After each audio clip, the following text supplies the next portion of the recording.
Hello guys, good morning na naman and happy Monday to all of you. At dito sa amin sa Davao ay holiday ngayon kasi nag-celebrate kami ng araw ng Davao. So guys, ang ating karning baboy ngayon ay 93 kilos pala. Tapos nag-decrease ng 10 pesos per kilo si Chabs. Medyo mura ang ating karning baboy ngayon, 225 na lang per kilo ang pork carcass. Tapos isang whole na baboy ang aking order. Kasi guys, pag 1/2 lang, tapos bukas mag-deliver na naman sila. So, minabuti kong isang carcass na lang para tomorrow ay pag-display namin ay meron na kaagad. Kasi minsan ay matagal nilang i-deliver ang aking order. So, yan ang ating order ngayon. Hindi pa naipasok natin sa sa freezer. Maaga pa. Mamaya na pagkatapos nating mag-vlog, and then ang hinihintay ko na lang ay ang grocery kasi meron akong order na mga sandwiches, mga cheese whiz kasi sa Lots for Less ay out of stock ang cheese whiz. Sa grocery ay marami silang stocks na sachet, merong maliit lang yung tag 28 pesos per pack, tapos yung malaki. So marami tayong ino-order kasi guys, malakas na talaga ang aking mga sandwiches dito, mga sandwich bread, peanut butter, mula nang nag-display ako ng mga loaf bread dyan sa labas ng aking lamesa. And then, si Gardenia pala, meron tayong order after lunch ay pupunta na siya dito kasi naubusan na kami ng loaf bread. Okay, ito guys ang aming kaganapan ngayong araw ng Monday, and happy selling! Happy selling mga sis kasari. God bless us all and thank you so much for watching my vlog. Bye. So guys, ito ang ating order ngayon, no? Napakalaki ng carcass natin and very fresh kasi Monday ngayon. So ito ay mga bagong katay. So sa isang whole carcass, 6 na cellophane yan siya kasi naka-primal cut na ito. So ito yung dalawang cellophane na belly. Ipapasok pa namin yan sa freezer kasi maaga pa, mamaya pa yan i-debone. And then, 3 case sana ang aking order sa mga Coke na 1.750 ml. So, naka-promo ang 1.5 ngayon guys. May free na 250 ml at 722 na pala ang isang case. And then, ang mismo ay 198. So, 3 case lang yan siya. Kasi meron pa akong babayarang mga loaf bread mamaya.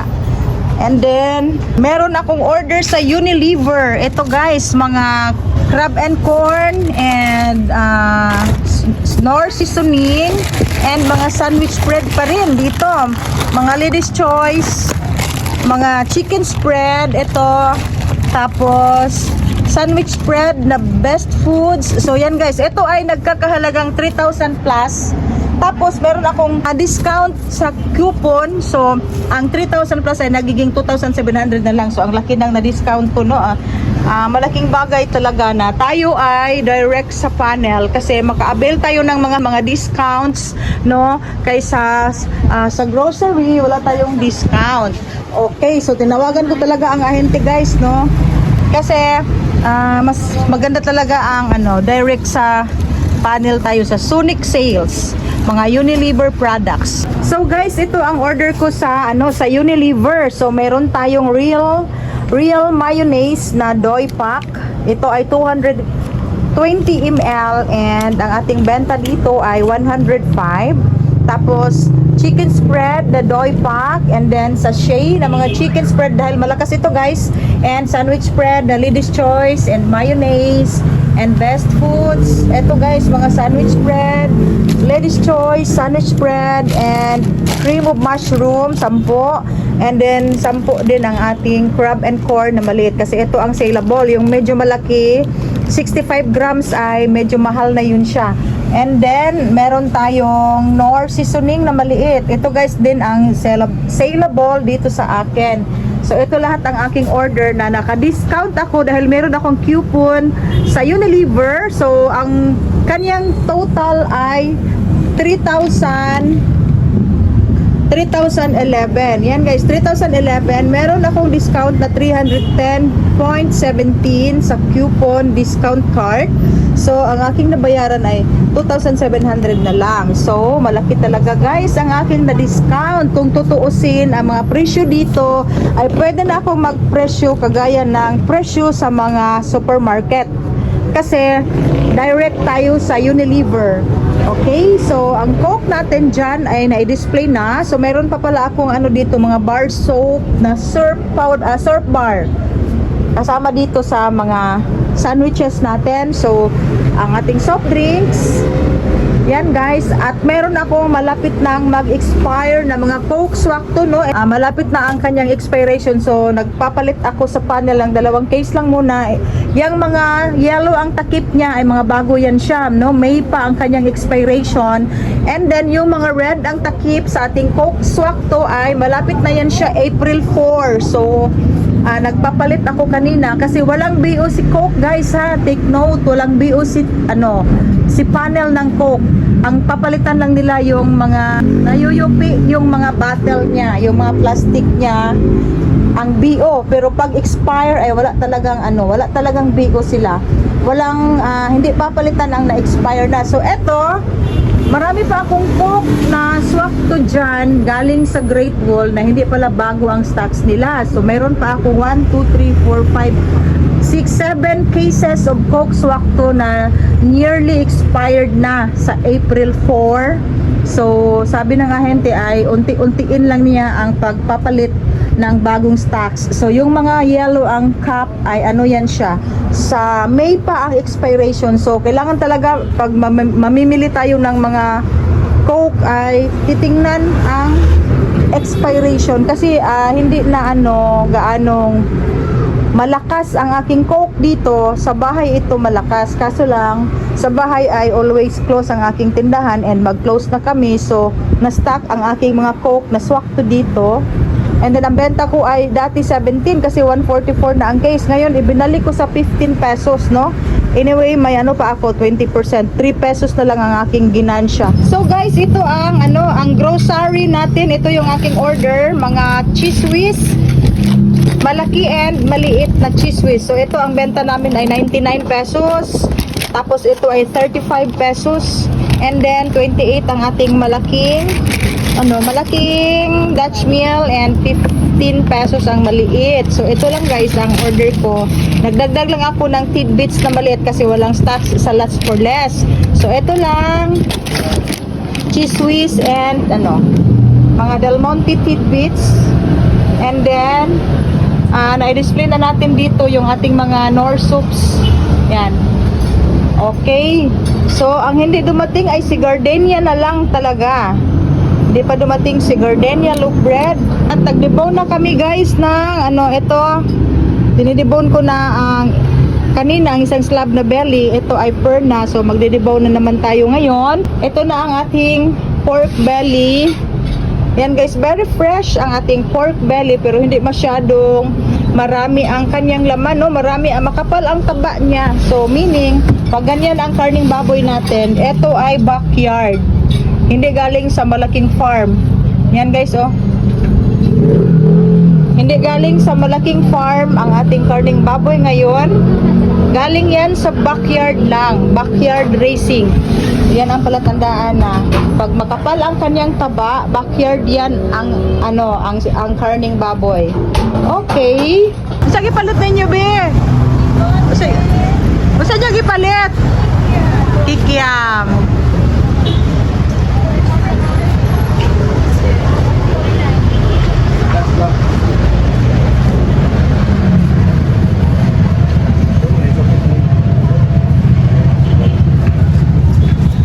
Lang dong bayo lang dana dong. Nay, sige. Kamu lang gihapon wala ka ni Kuya kay JC. Biligaan na mula katong karutos na naman. Oh, betaw. Sige bay. Pila? 1, 2, 3, 4, 5, 6, 7 ka tray. 60 na lang.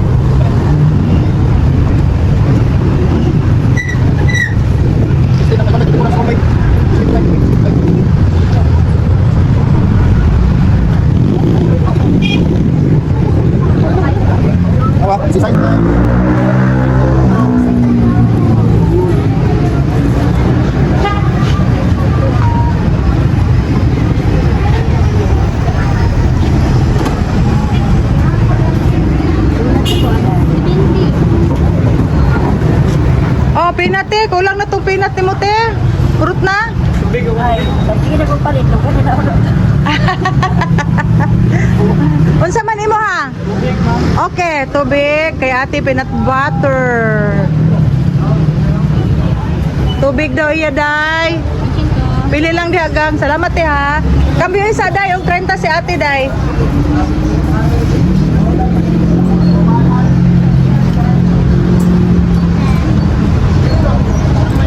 Thank you te.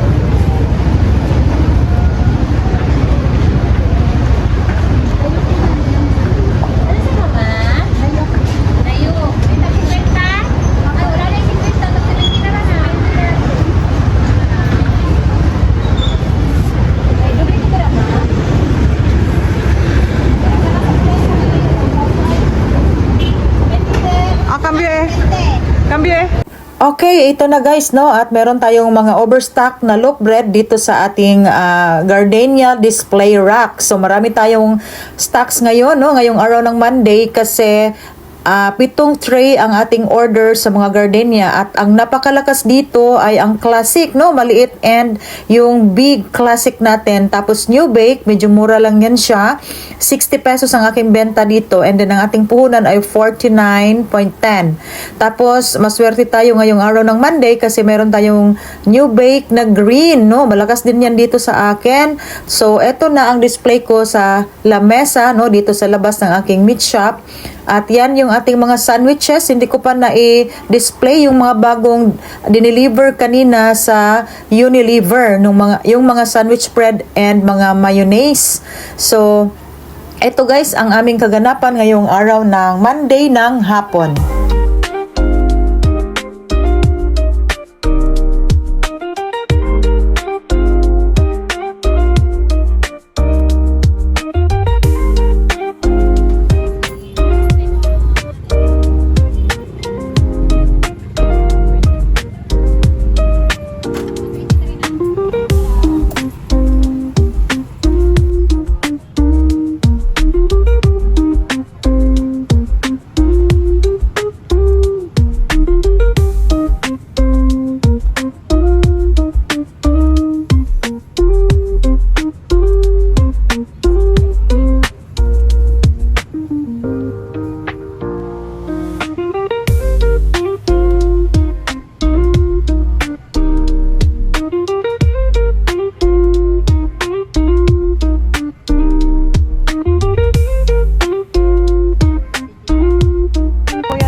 Okay guys, kami ay galing sa Lots for Less kasi naubusan na tayo ng buttercup. So, mga 2 days na tayong walang stocks. Tapos, ang aking available dito ay yan na lang, dairy cream. And then, medyo mahal yan siya. So, ang customer ay ito talaga ang hahanapin nila. Itong buttercup na maliit. So, nagkuha ako ng isang pack, 3, 6, 9, 12. Tapos, nagdagdag ako ng 5 pieces. So, nagiging 17 pieces ito lahat. And then, nagmahal na. Ang capital ay 30 pesos na. So, 36 sa 20%. Ito ay 36. Pero, ang presyo ko dito ay 38. And then, meron silang save buy 2. Then, makasave tayo ng 8 pesos. Pero, isa na lang ang natitira doon sa Lots for Less. So, nagdagdag tayo ng 4 na regular price na malaki din. Hala, asa ka ang sunog ani? Tapos guys, parang may sunog. Okay, so eto rin jolly mushroom na whole and pieces and stems. So 4 lang muna yan siya. Hindi ako nag-stock ng marami ngayon kasi may mga pa kami dito. May renovation. And then medyo nagpapahinga tayo ng kaunti kasi busy kami kanina. Hindi ako nakakuha ng video dyan sa ating table meat shop. And naubusan na kami ng mga chop na pata. So nag-chop si Busing.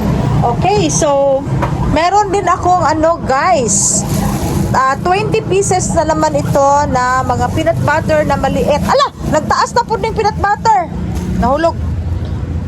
Nagtaas ang peanut butter, day. Ginoo ko, pero 3 ra hinoon. So dati guys, ang kuha ko ay 33 ang maliit. Ngayon 35 na sila. So nagtaas ng 2 pesos ay 2 pesos per jar. Ito ay maliit kasi meron pa akong malalaki doon sa ilalim sa likod ng mga likod ng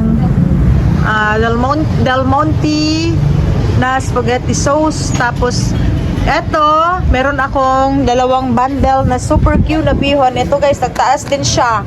Dati 495 ang isang bundle.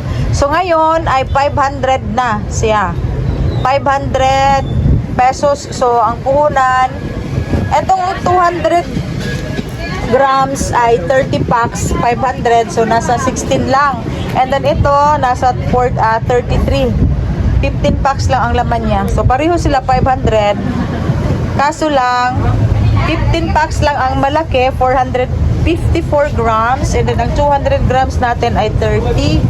Okay, and then kanina mayroon tayong pick up na mga dressed chicken doon sa palengke. 20 kilos na pila? 20 kilos ang quarter, and then 10 kilos ang chicken wings, and 1 bag tiil. 90! 90! Dugay pa na! March 16! March 16 pa yan, Mex! Araw ng Davao gani!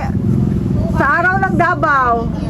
Okay, actual bintahan. Kambyo eh. So, malaki ang ating carcass ngayong araw ng Sabado kasi tomorrow walang delivery si Chab. So, nagkuha ako ng isang buong karning baboy. So, eto guys, ang ating pang-display bukas.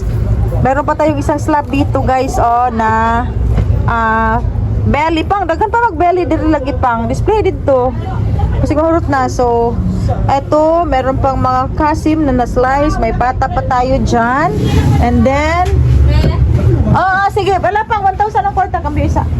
And then, ito, meron pa tayong mga pirna and kasim na slice. So, ito ay na-debone na ni Mr. ang isang buong baboy natin, 82 kilos.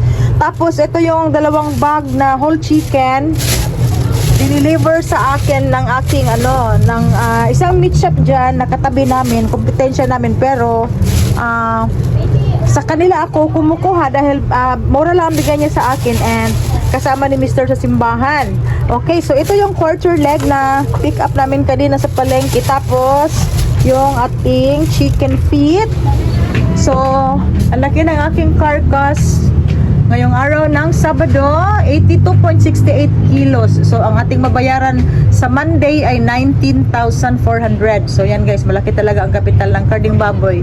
And mabuti na lang at meron akong 2 days term. So hindi ako maka-cash out kaagad.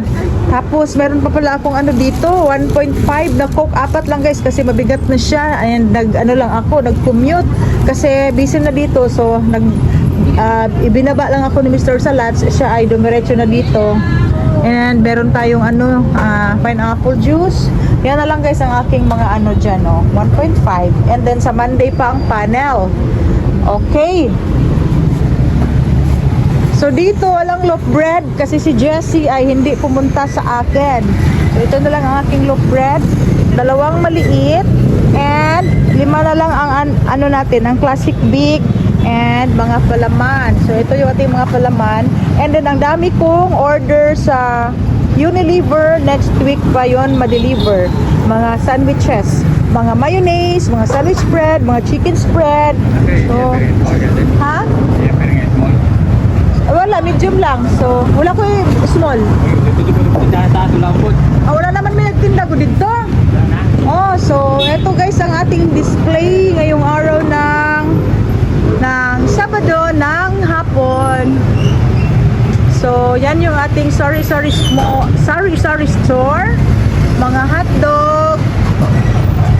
And meron tayong lumpia and skinless chorizo. Pork beer na very fresh kasi bagong-bago ang ating karning baboy. Isang buong karning baboy ito. Oh, very fresh guys, no? Ano lang ito, parang pula-pula siya tingnan dahil sa aking camera pero very fresh yan siya. Very fresh talaga at walang amoy. Ito yung ating pork chop and pork buto-buto. Yan ang pork buto-buto natin. Very fresh. Sabi kayo ni sabawan kay bugnaw ang sabaw ba? And ang ating quarter leg, 200 lang ang quarter leg. Ayaw mo pag 210 ha? 210 ang food. Ha? Ngayon si Ella ang duty kasi yung isa ay nag-school. Si Marisa Tisay. Si Isay Tisay always yan siya. So, Say, kailangan na fresh Mickey. Di na gawa sugma ha? Oh, di na siya gawa sugma. And meron pa tayong pata. And ang dami kong lulit sinamak. Nag-order ako ng isang case. Okay, yan ang update guys sa ating maliit na meat shop and sari-sari store. Okay, at ang dami kong graham. Marami ang graham natin. So, magdi-display tayo dito ng Super Q and ang SP bihon ay dalawa na lang. Pero meron pa tayo doon. Meron pa tayo dyan na bihon. Okay. Tapos, next week na talaga mag-order tayo ng Pancit Canton para punong-puno dito tingnan guys. Yan, kasi hinihintay na lang namin na mabakante yung Panday para makapag-repaint kami dito and yung bulok na kisame ay papalitan yan siya. Tapos, mag-rearrange kami dito. Okay, so si Nature Spring ay walang stocks sa mga 6.6 liters na mga tubig, mineral water. So, sa order natin na 10 case, yan na lang ang natitira. Next week, magdagdag na naman tayo. Okay?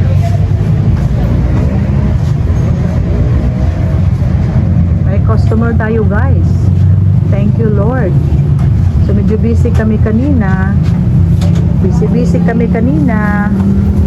Kaya yung anak ko ay nag-text sa akin na naubusan na sila ng bills. Kaya si Mr. ay pinadiretso ko na dito. Ayan, ako na lang ang namimili sa lots.